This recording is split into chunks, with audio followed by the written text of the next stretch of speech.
My name is Ham. And my name is Nice. And we are the creators of Gene Tricks. When we painted our first pair, and then you had a pair, and then we just started getting requests, it just became like this thing. It was like, okay, they're the guys that paint Doc Marten boots. We've been working with Doc Martens ever since. Yeah. And it's been years. I love Patrick Kelly. Patrick Kelly is a designer that he was in his peak in the 1980s.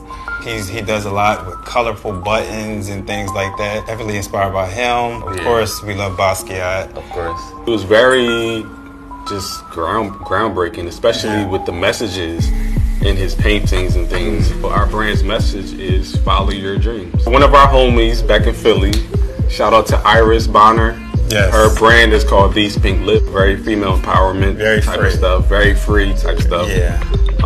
But yeah, she's definitely one to watch out for.